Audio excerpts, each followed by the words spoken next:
like dulu video ini, klik tombol like, dan yang paling penting, klik tombol subscribe bagi yang belum. Karena sekalian, kunci dari kesehatan ada pada pencernaan.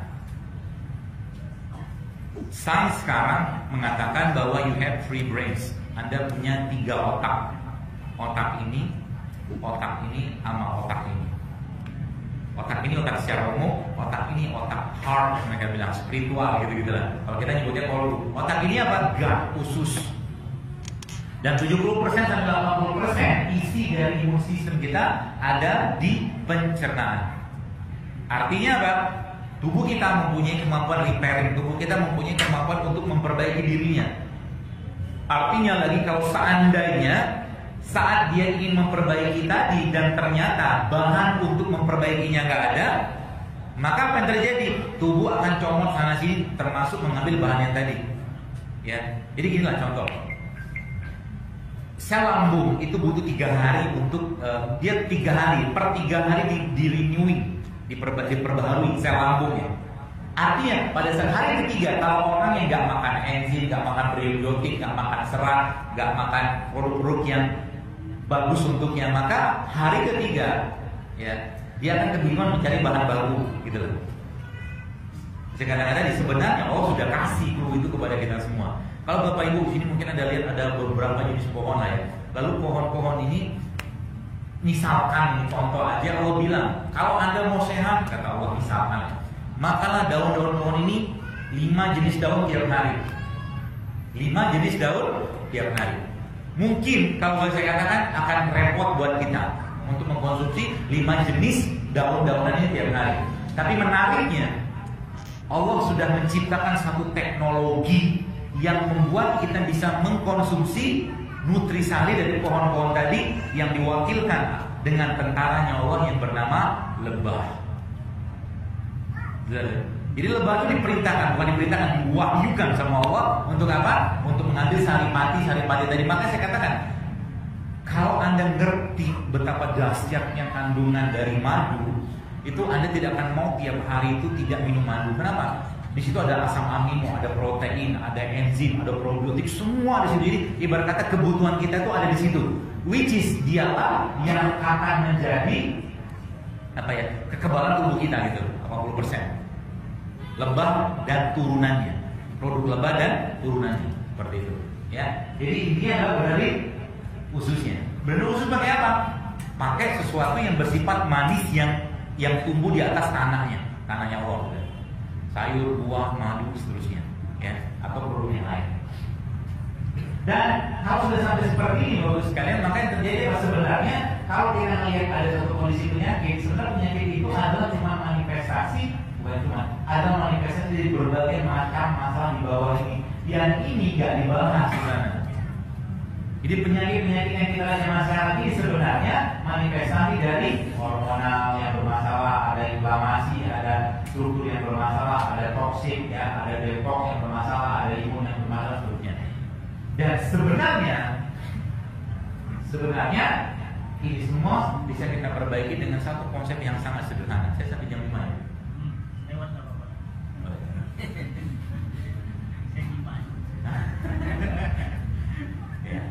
Dan sebenarnya ini semua bisa diatasi dengan satu konsep yang Nabi sampaikan kepada kita. Yang mungkin bagi Bapak Ibu yang sempat mengikuti challenge yang saya buat di IG saya, 7 Day itu sebenarnya konsepnya ini sebenarnya. Ya, dan itu pun ditemukan polanya oleh orang-orang Barat, orang-orang Amerika, dokter di sana. Ya, saya bilang ini kayaknya harus disampaikan kepada umat. Ya, dengan cara apa? Probiotiknya diasup, dibenerin, protein dibenerin, tapi ya kita membuat tubuh memperbaiki struktur-struktur yang bermasalah di akar-akar. Dengan cara apa? Dengan cara mengaktifkan satu proses yang dikenal dengan autofagi. Singkatnya gini deh, kalau Anda pengen badan Anda jauh lebih baik, ya salah satunya Anda coba berpuasa gitu dan membiasakan lapar. Dan waktu Anda lagi lapar, nggak usah makan atau minum apa-apa kecuali sayur, buah, ya buah pun sedikit, ya atau Anda minum madu sedikit, ya atau menggunakan produk ini. itu akan menjadi satu konsep atau suatu pola untuk membersihkan masalah di bawah ini. Apa dasarnya nggak ada, tapi mungkin kita bisa bercermin dari bagaimana Nabi pernah dalam satu bulan Nabi itu tidak memakan apapun kecuali kurma dan air putih. Hanya kurma dan air putih.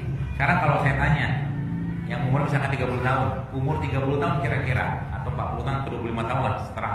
Pertanyaannya, tubuh Anda dan saya dan Anda saat ini kira-kira lebih banyak toksinnya atau lebih banyak yang sehatnya? Toksinnya lebih banyak. Artinya apa? Saatnya kita mengubah bahan baku tadi, sekalian. Jangan lagi masukin toksin gitu kan. Jadi kalau sebenarnya dalam Islam itu tidak ada diet-dietan sebenarnya. Gak ada diet ini dia tuh nggak ada dalam Islam. Islam itu yang makan yang benar, ikutin pola Nabi, biasain lapar gitu-gitu aja sebenarnya. Akibatnya apa? Akibatnya ini akan diperbaiki sama dia karena tubuh punya kemampuan untuk healing sendiri. Tubuh punya kemampuan untuk detox sendiri. Syaratnya apa? Jangan bebankan mulut dan perut dengan makanan. Itu sebabnya dalam Islam, ya Nabi mengajarkan, kalaupun makan sepertiga untuk makanan, sepertiga untuk minum, sepertiga untuk udara. Jadi makannya kita itu bukan untuk kenyang, tapi makan cuma sekedar untuk mendapatkan gizi, untuk menegakkan tulang sulbi kita untuk beribadah kepada Allah. Itu saja.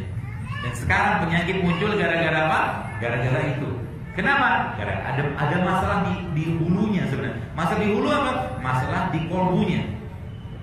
Masalah di kolbu ada berapa? Ada 2. Ya, masalah di kolbu ada 2. Yang pertama apa? Masalah syubhat.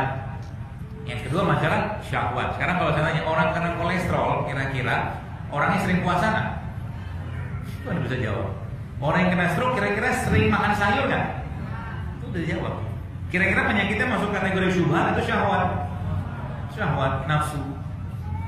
Ya. Jadi makanya lapar adalah indikator pertama kedisiplinan kita.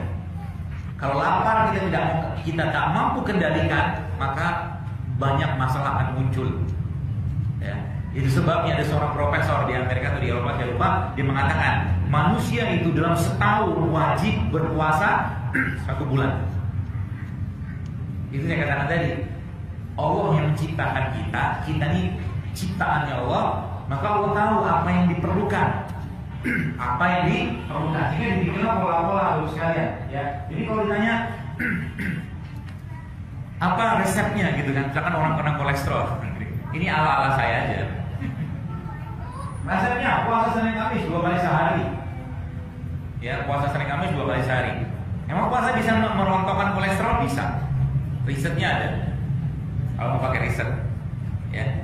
Yang kedua apa? Puasa ayam mulbit. Ya. 8 ditambah 3 sudah 11. 11 hari dalam 1 bulan seseorang itu lebih banyak detoxnya daripada digestionnya. Itu yang saya pelajari. Ternyata subhanallah Nabi SAW ketika beliau wafat, kalau teman-teman baca di kitab Syama'il Muhammadiyah, ya kitab karangan Imam Tirmizi tentang bagaimana keseharian Nabi dari bangun tidur sampai malam, itu ternyata disebutkan Nabi SAW ubannya ketika beliau wafat cuma 20. Uban cuma 20 itu keren loh, 63 tahun. Ya, artinya apa? Uban adalah proses oksidasi, penuaan, gitu kan? Ketika ada seseorang manusia, ya, berumur 63 tahun tapi ubannya cuma 20, artinya proses biologis dalam tubuhnya itu luar biasa sempurna. Dan itu cuma bisa didapatkan dari apa? Dari membiasakan diri untuk tidak sering-sering makan. Makanya Nabi itu jarang makan. Kalau Anda lihat Nabi itu kalau dibaca, ya, saya baca itu ternyata subhanallah bisa hampir tapi ini hanya boleh buat Nabi, ya. Hampir tiap hari itu Nabi itu berpuasa. Tanya Aisyah, ada makanan nggak? Ada. Aku berpuasa kalau gitu. Itu. Apalagi di hari-hari tertentu yang memang ada sunnah untuk berpuasa itu. Jadi ini tuh resepnya. Kalau ditanya resepnya kita untuk mengamalkan kesehatan secara Islami apa? Baca Quran yang benar, baca Quran yang banyak. Sebagaimana seorang dokter atau herbalis memberikan obat atau herbal, tapi ternyata herbal atau obat tadi tidak memberikan efek sesuai yang diinginkan, maka dinaikkan dosisnya. Sama juga dengan Quran. Quran juga sama. Ketika seseorang udah yakin bahwa Quran itu adalah obat sebagai syifa, sebagai penyembuh, tapi tak tanpa ada kemajuan, maka double up the dose, naikkan dosisnya. Baca Quran lebih banyak, tadabburi Quran lebih banyak. Karena dalam Quran ada keberkahan. Dalam Quran ada kesembuhan. Kata siapa? Kata Allah. Ya, itu kata kuncinya. Jadi kita sehari-hari sibukkan dengan Al-Quran aja. Ya. Jadi dari pola-pola yang lain, termasuk ya barulah zaman sekarang sains yang menunjukkan bahwa ternyata orang-orang yang bangun malam ya tahajud seperti itu ternyata itu bisa meningkatkan sistem imunnya, bisa memperbaiki jantungnya, bisa memperbaiki paru-parunya, ya. Dan jangan langgar sunnahnya. Kata Nabi, jangan tidur habis subuh. Habis subuh tidur, ya bersiaplah untuk kena masalah di jantung. Habis asar tidur, masalah lagi yang lain, di liver, di ginjal seperti itu. Jadi ada waktu-waktu yang Nabi itu kan ibarat kata prototipe manusia terbaik gitu kan. Jadi apa yang Nabi kerjakan ikutin gitu aja. Kita tinggal contoh, ya, gak usah susah-susah.